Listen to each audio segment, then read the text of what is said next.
Mars is no longer capable of sustaining life. Our water is depleted. Temperatures increase annually while our populations plummet. Efforts to stabilize the atmosphere have failed. We have arrived at the only remaining course of action. The conquest and occupation of Earth.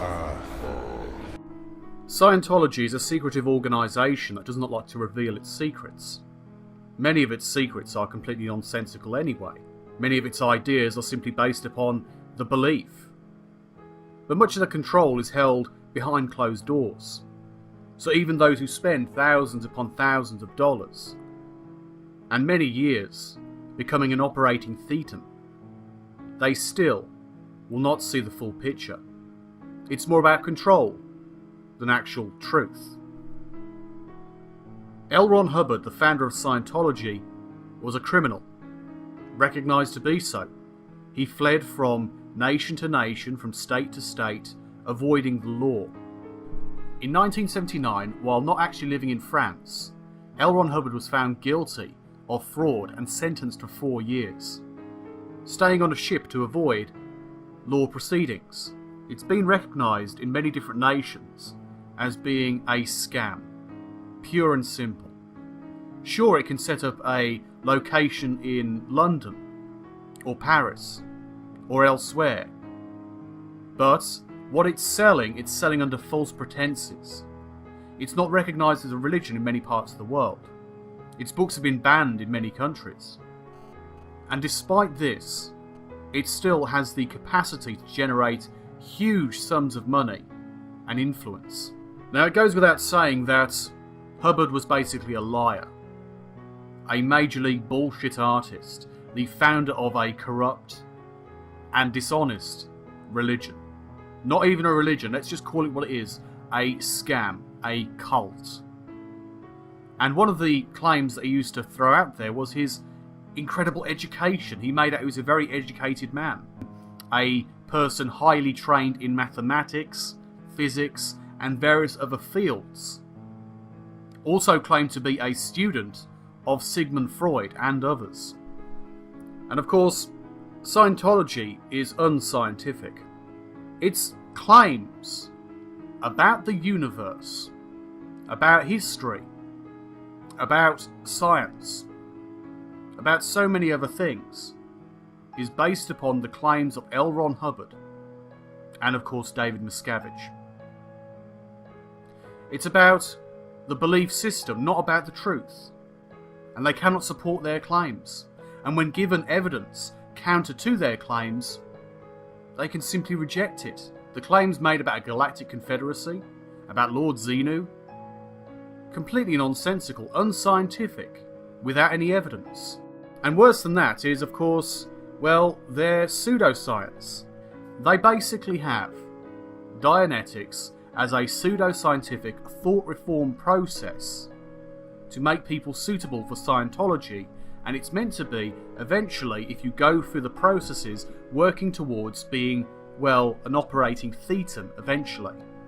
The problem with this is that it doesn't actually work. There isn't the science there, there's pseudoscience which supports this kind of belief. Of course, because of their own psychotherapy, their own pseudo-psychotherapy, they basically are anti-psychiatry, rejecting conventional psychological advice, professional psychological advice, in favour of the faith-based logic of their religion. Scientology is a rip-off, pure and simple. You pay thousands upon thousands of dollars to basically achieve very little. They try and sell you their books, sell you their courses. They try and get people to come in for a free test, a free stress test, and they suggest you come along to the courses. It starts off cheap and then rapidly becomes more expensive. They abuse their members, economically as well as physically in some cases. They're basically about control. They're about ripping you off, about getting more money for the organisation so the organisation itself can extend its influence. Scientology has killed people, whether it's down to neglect, whether it's down to locking people away in a room until they die. There are numerous instances of this, where Scientology has actually killed people because they were trying to leave the belief, either trying to get medical attention or simply trying to leave the organisation. Rather than allowing people to step away to leave the organisation, they lock them away and treat them like slaves. And of course, L. Ron Hubbard, he took drugs, while his members were told not even to take anything as strong as aspirin, not to take any medication, even if they had cancer, heart disease, or whatever the condition may be. So L. Ron Hubbard was basically, well, dosed up to the eyeballs on narcotics.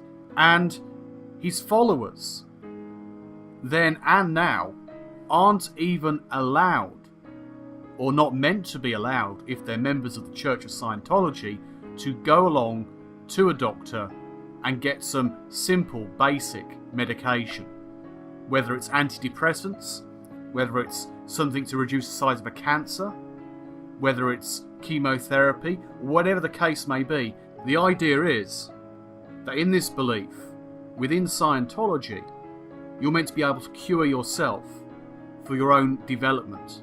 You're meant to move beyond many of these illnesses. And illnesses are brought about not through naturalistic means, but by spiritual imperfections. Staring towards the sound, it seemed as if that mighty desert of houses had found a voice for its fear and solitude.